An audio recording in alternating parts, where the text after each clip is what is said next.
Hi, Dave. Hi there. Good to see Nice, you. nice to Yes. see you. Thank you for joining.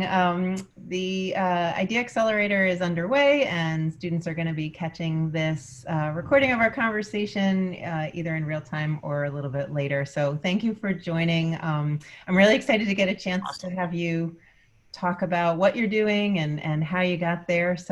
Um, so why don't we start? Why don't you say who you are and where you're teaching and what you're teaching?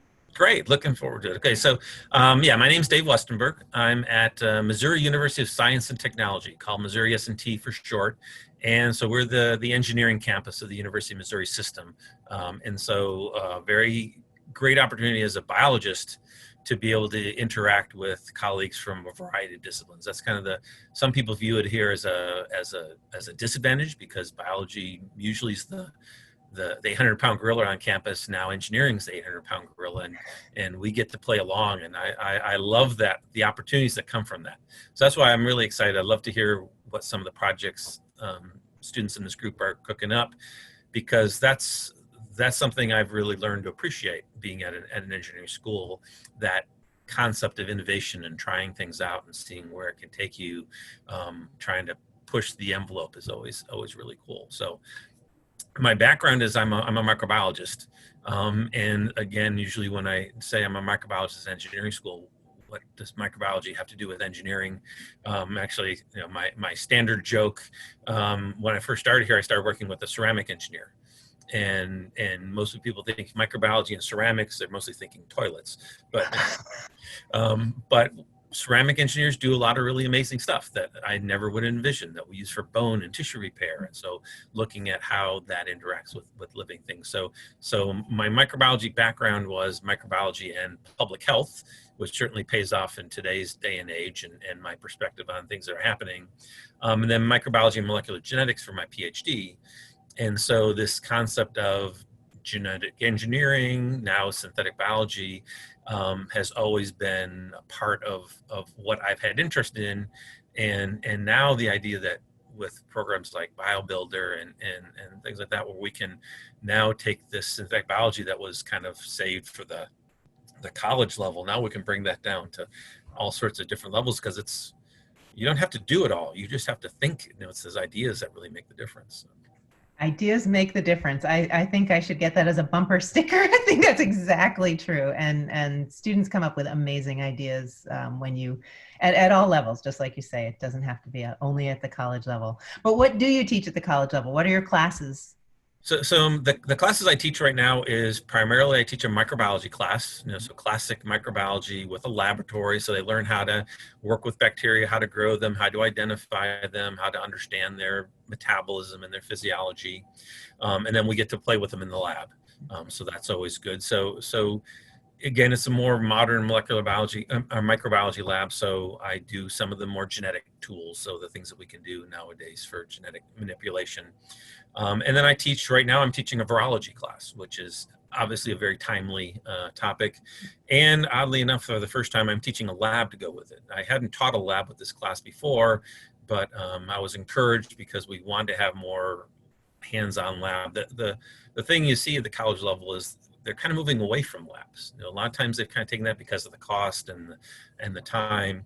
And we realized we had gone too far. So we're trying to add more labs back into our curriculum to give that hands-on learning experience. So I'm learning again how to work with bacteriophages. So sticking it to the bacterial world and trying to do so. So actually today our lab is doing some genetic crosses with crossing some phages. So get to teach the students about how way back when we used phages to learn about genes and how they work. So it's exciting to see how that works. Yep. Um, Way and back then, when is right. That was my PhD was on phage work yeah, myself. So way back when. the Yeah. ways we used it Great system. back then is different, but the same techniques apply, and so they learn the same things. You learn those important elements. But then I teach a freshman class for our introduction to our biology department for our students. And I dabble in a few other different things here and there, but exciting. Yeah, the one thing I don't teach anymore that kind of brought us together was I used to teach a biological design and innovation class. And I really enjoyed teaching that for a while, but as the needs of our department, I shifted towards some of these other classes, and another colleague has taken that over. Wow. And I love what she's done with this class is she's broadened the scope a little bit. I kind of, that's one of the challenges, like I say, being in college, sometimes you get too narrow. And I stayed in just synthetic biology, and as important that is, sometimes students need those broader perspectives. And so she now teaches it like every week.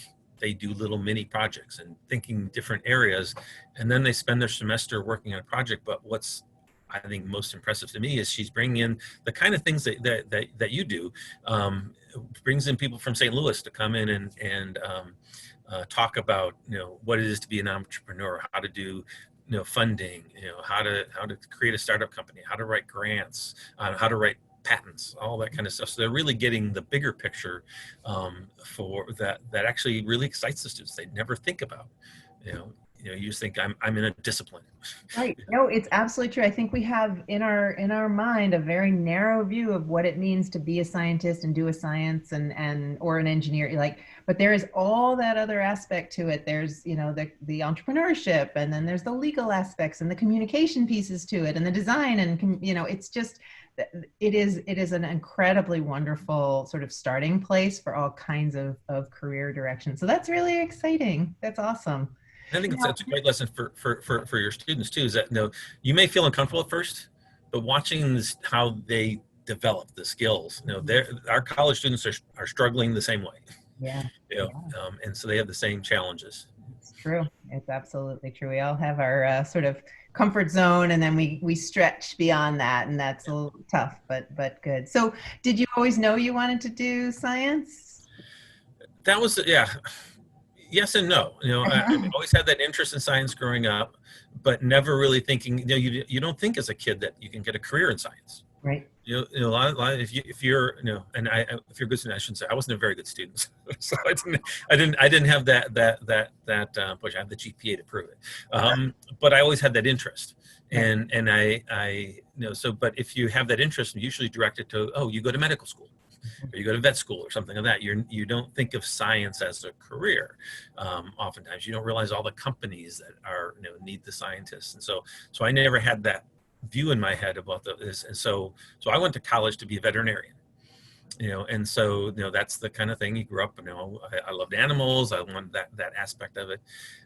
But getting to college, this is when I learned that there's so much more that you could do, and you can't major in pre-vet. If you major in pre-vet and you don't get a vet school, what are you? So I picked microbiology for the silly reason that, microbes make you sick and make your animals sick. So I want to learn about the diseases. But as soon as you get in and see the opportunities that are in the discipline, I never turned back to veterinary school at all. It was that microbiology touches so many different things of our lives that I realized the value, and it wasn't just disease, which excited me because I don't want to work with anything that gets me sick. So I want to have something there. And so having good professors that could mentor me and kind of steer me in the direction. Now that you've learned about these things, think about the applications.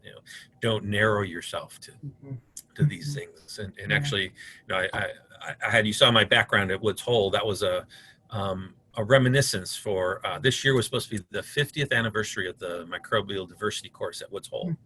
And my professor from my undergraduate days taught the course when I took it. So I was looking forward, we're going to catch up at Woods Hole this summer and revisit all those fun times.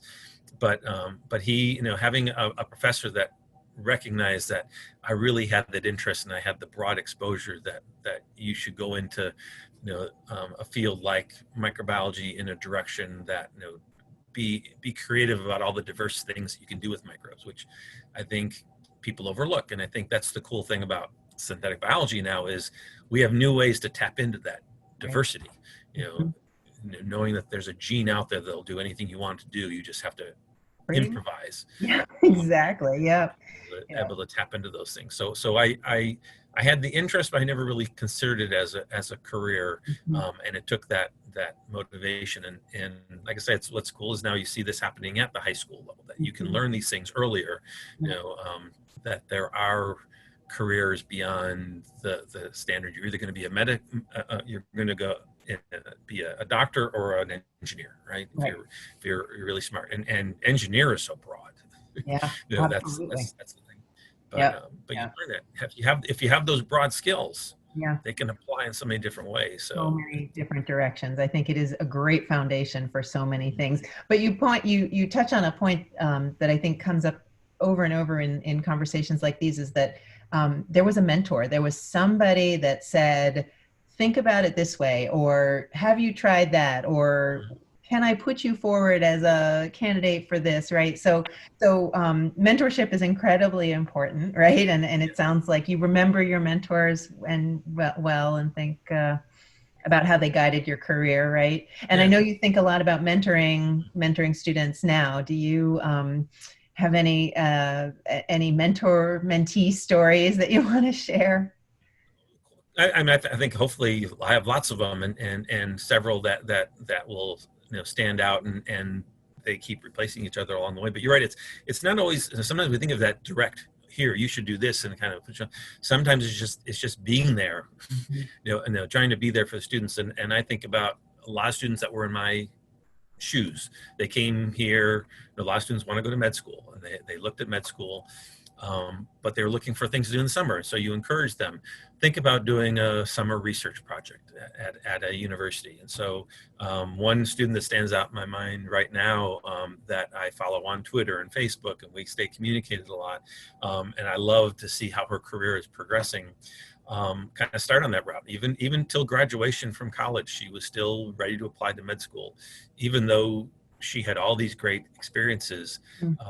But she finally went back to the lab and said, "No, this is me. I'm the lab person." And then she applied to PhD programs.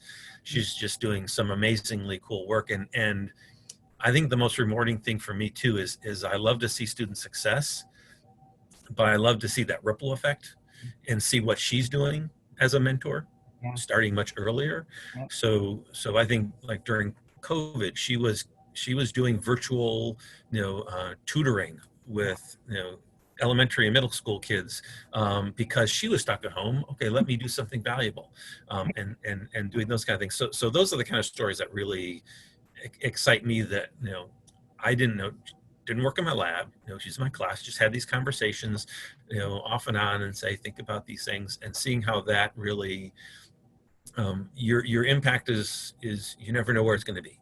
And so we have to kind of look at that ways. And so sometimes we look for that mentor being that person that we're always talking to. It doesn't have to be. It's just that person that kind of helps you along. Yep. Right place, right time, right message. And it suddenly is like, oh, wait, right.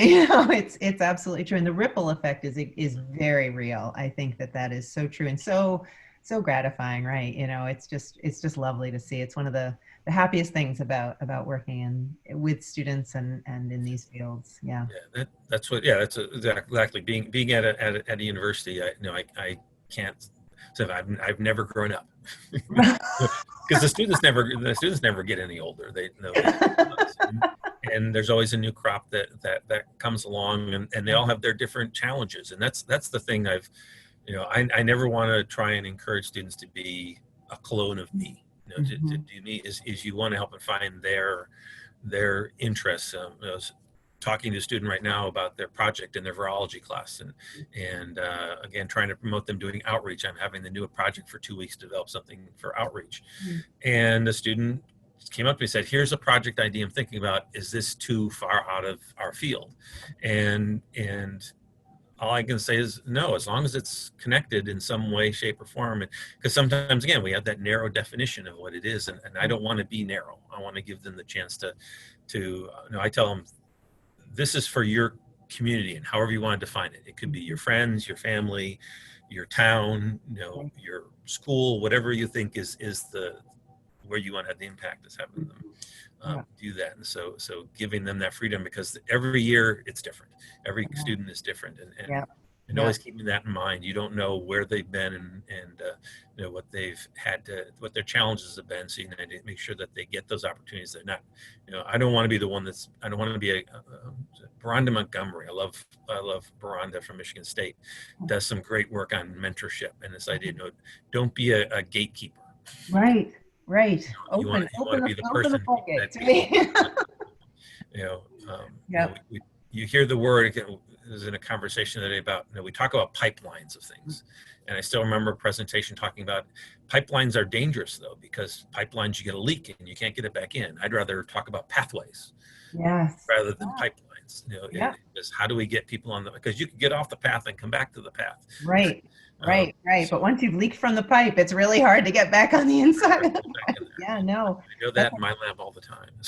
That's a really, really good way to think about it. So with pathways, that actually connects really well to something that I also think you're extraordinary at, which is outreach and connection to broader community. I know you do a lot of work with ASM, American Society for Microbiology, and other organizations and communities for outreach. Do you want to just say either why it's important to you or a project that you're working on that you're excited about? Oh, sure. Yeah. I mean, outreach, when I think about it, I don't know. You wonder why, why I got into this stuff. And like everything else, I mean, my daughter's my inspiration for everything I do. And when I started getting into outreach was more kind of, how to connect with her a little bit. And so I actually got started involved with teachers. And American Society for Microbiology used to do something called Teacher Science Day. We'd have our big general meeting and they would invite local teachers to come to participate in the conference, and they would have small groups working with faculty to build, connections. And so I did that. And from my conversations with the teachers, I just realized how many needs they have, how much work they do and how they try so hard to make these things connect. And so that really raised a passion for me to how can I give back to the teachers to kind of help support them. I was just looking for fun activities to do with my kid.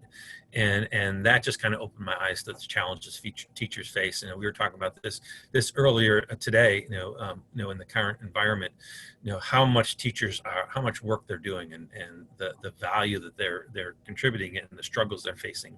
So the things we can do to alleviate that. So as soon as that was actually before I started my faculty job. So when I became a faculty member, I sought out those opportunities. How do I connect with the local teaching community? And then it kind of grew from there. So my role with ASM was with K-12 outreach, providing resources so that teachers could have access to the tools that can help them teach topics better or to find more creative ways to learn things. So to me, it was all about providing that support to people that I respect tremendously, more and more every time. And then as I got to work with them, that respect just grew greater and greater. But it still all fed back to my daughter in some way, shape, or form. So a lot of things I did was to kind of go to her classrooms, and then I was like, well, I can go to her classroom, I can go to other classrooms too, and make those work. And so doing that. And so now my latest project I'm trying to get a handle on is actually an offshoot of what we've been doing. Working with you in BioBuilder has just been so valuable to me, because it helped me teach my classes, but also provided me resources I could share with the teachers. But then it connected me with the Building with Biology community from the Museum of Science, who has another collection of activities. And so now I'm in the process of, I was selected to be what we call a faculty engagement fellow. So for the next year, I'm kind of go all around the state of Missouri, giving presentations, outreach type stuff. And I'm trying to transform some of those activities to the online virtual environment. And so I'm trying out some of the stuff I normally do face-to-face in the classroom or at an event, and making them accessible virtually. So actually my first trial will be the week after next, to see how that goes. But I'm in the process of trying to make these things. So seeing what you're doing with this group gives me a lot of hope. And I love I guess this another group you're doing stuff using what's that you do for storytelling? It's a platform called Twine. Yep. So I learned about Twine, so I'm trying to find out a way to engage that, because I love that idea of telling stories, and inspiring things. So there's a student, a graduate student that's working on stuff in addressing disability and equity issues, and she's done some really cool twine stories that I'm really impressed with how that works. And I'm not sure I'm creative enough to do that, but it'll be fun to play with. I bet you'll find a deep well of creativity as soon as you get going in it, because I think that storytelling is at the heart of so much of what we do, and the choices we make, right, when we get into the lab or when we're, you know, out in society or all those things. It's something that you can tell the story of, right? Like, oh, here's a choice. Which way do you go? So I have great confidence that you're going to knock it out of the park with that. So as you do with all the rest. So yeah, I have just loved having you a part of the BioBuilder community. You've brought great talent and resources and community to this. You know, it's been a joy. You've taught for us in the past, many workshops for teachers, and I learn a lot from working with you, and love it as well. So are there any sort of I wish I knew then what I know now kind of things that you might tell your high school self or your early college self? Yeah, and a lot of it is you know, don't doubt yourself. You know that's something that we sometimes, again, that narrowing yourself in a box and say, well, this isn't for me, or whatever type of thing is that, you know, just being confident. If you've got the right idea, be confident to follow through on it. You know, we all suffer from that imposter syndrome, that I don't really belong here, but there's only going to be a lot of people out there telling that you do belong. So look for those people, you know, look for the people that remind you that you belong here. This is the path to go. So don't question yourself, you know, which again, I did. I said I wasn't a very good student in high school, but it wasn't that I wasn't smart or anything like that. I just didn't have that.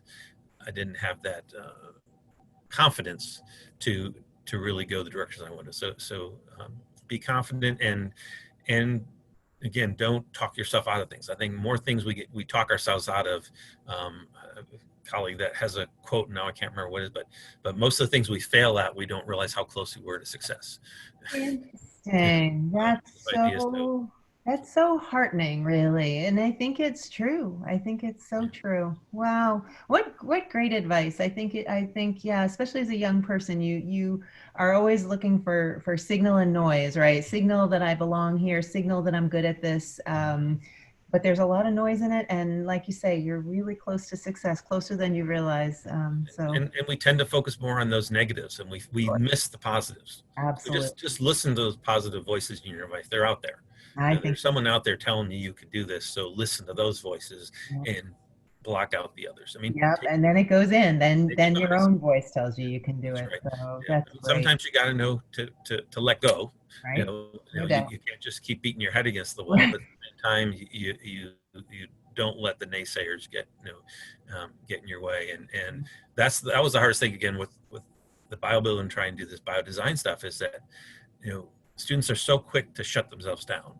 Said, oh, I can't do this. It doesn't exist. It's not out there. No, you just say, if you got the idea, you know, and you'll be amazed at what way, and it may be through some circuitous route that'll get you, but eventually there's a solution. Yep.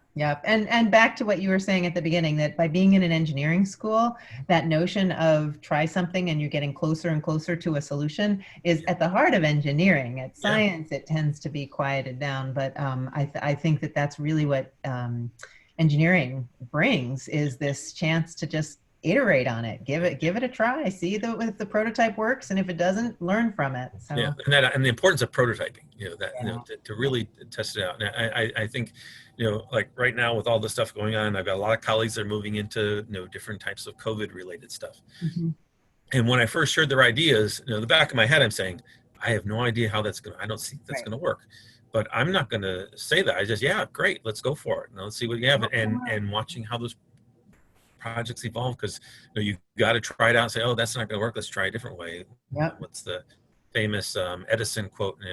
Took him 800 tries to make the light bulb, and just 799 times how it doesn't work. Right. I found the one that works. So, absolutely. It's just a different mindset. Absolutely. Well, that is a great sort of note to end our conversation on. And I actually see there are 2 students in our waiting.